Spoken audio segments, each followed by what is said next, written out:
Selamat datang di Nagita Dakuna Channel edisi kesehatan. Kali ini kita akan membahas tentang dispraksia.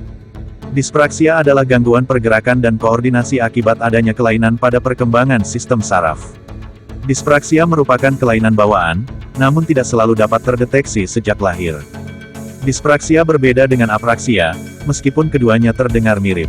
Dispraksia ditandai dengan terlambatnya seorang anak mencapai satu titik perkembangan yang seharusnya sudah dicapai oleh anak seusianya. Sedangkan apraksia akan ditandai dengan hilangnya kemampuan tertentu yang sebelumnya sudah dimiliki atau dikuasai. Dispraksia dapat terjadi pada siapa saja, tetapi kondisi ini lebih banyak diderita oleh laki-laki. Dispraksia tidak berhubungan dengan tingkat kecerdasan, namun dapat menurunkan kemampuan penderitanya untuk belajar. Kondisi ini juga dapat mempengaruhi kepercayaan diri penderitanya. Penyebab dispraksia. Sampai saat ini, penyebab dispraksia masih belum dapat dipastikan. Namun, diduga kondisi ini terjadi akibat gangguan perkembangan sistem saraf di otak. Hal tersebut dapat mengganggu aliran sinyal saraf dari otak ke anggota tubuh. Koordinasi dan pergerakan anggota tubuh merupakan proses kompleks yang melibatkan berbagai saraf dan bagian otak. Jika terdapat gangguan pada salah satu saraf atau bagian otak, dapat terjadi dispraksia. Faktor risiko dispraksia yaitu lahir prematur, yaitu lahir sebelum mencapai usia kehamilan 37 minggu, lahir dengan berat badan lahir rendah atau BBLR, memiliki anggota keluarga yang menderita dispraksia atau gangguan koordinasi, lahir dari ibu yang merokok, mengonsumsi alkohol, atau menggunakan narkoba selama hamil. Gejala dispraksia. Dispraksia ditandai dengan keterlambatan perkembangan motorik dan gangguan koordinasi. Gejala dan keluhan yang dialami penderita dispraksia bisa berbeda-beda pada tiap penderita.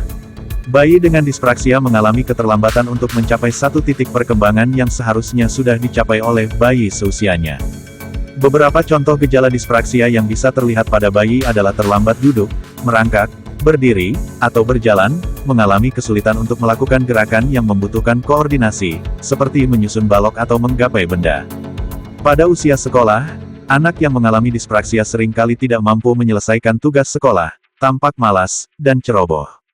Secara umum, gejala dispraksia yang bisa terlihat pada anak-anak adalah ceroboh, seperti sering terbentur atau menjatuhkan barang, sulit berkonsentrasi, mengikuti instruksi, dan memahami informasi, sulit mengatur diri sendiri dan menyelesaikan tugas, sulit atau lamban untuk mempelajari hal baru, sulit mendapatkan teman baru, terlihat malas belajar, sulit atau lamban untuk berpakaian atau mengikat tali sepatu. Dispraksia juga bisa berlanjut sampai remaja dan dewasa. Gejala dispraksia yang dapat terlihat di usia ini adalah kikuk, ceroboh, tidak pandai bergaul, sulit melakukan kegiatan olahraga dan seni, serta kurang percaya diri. Kapan harus ke dokter? Segera lakukan pemeriksaan ke dokter jika anak Anda mengalami keluhan atau gejala seperti yang telah disebutkan di atas. Anda juga perlu membawa anak ke dokter jika melihat adanya gangguan atau keterlambatan dalam tumbuh kembangnya. Pemeriksaan dan penanganan sejak dini diperlukan agar anak bisa mengejar ketertinggalannya, serta untuk mencegah munculnya komplikasi di kemudian hari. Diagnosis dispraksia. Untuk mendiagnosis dispraksia, dokter akan melakukan tanya jawab dengan orang tua mengenai keluhan atau gejala yang dialami oleh anak, riwayat kehamilan, persalinan, tumbuh kembang, serta riwayat kesehatan anak dan keluarga. Selanjutnya, dokter akan melakukan pemeriksaan antropometri untuk menilai pertumbuhan anak. Dokter juga akan menilai perkembangan anak, misalnya dengan Denver Scoring. Untuk menilai perkembangan anak, dokter mungkin akan meminta anak untuk menulis, menggambar, melompat, menyusun balok, menggenggam, atau melakukan gerakan sederhana lainnya. Perlu diingat bahwa tidak semua anak yang terlihat ceroboh atau lamban pasti menderita dispraksia.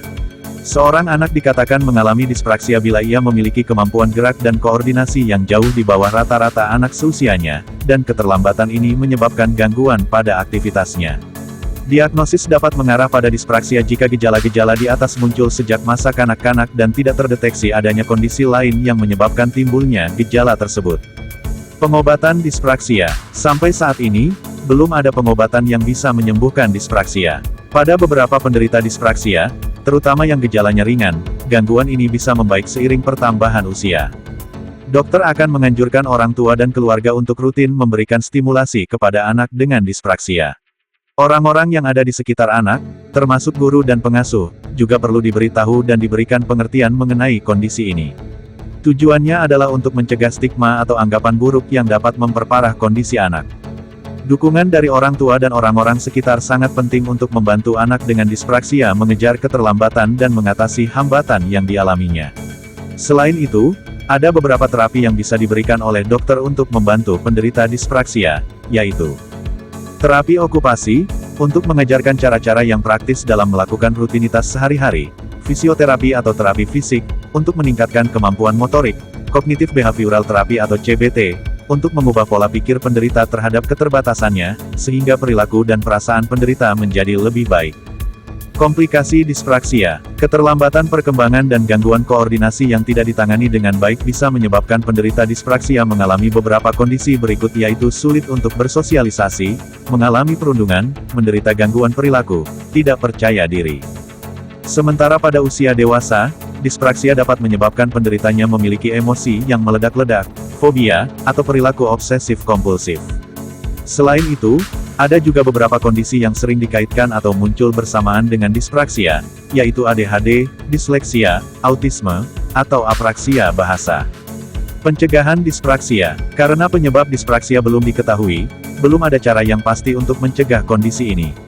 Namun, untuk menurunkan risiko terjadinya gangguan perkembangan pada anak, ada beberapa cara yang dapat dilakukan oleh ibu selama kehamilan, yaitu mengonsumsi makanan yang sehat dan bergizi seimbang, menghindari paparan asap rokok, tidak mengonsumsi minuman beralkohol, tidak sembarangan mengonsumsi obat-obatan, menjalani pemeriksaan kehamilan secara rutin untuk memantau kondisi janin.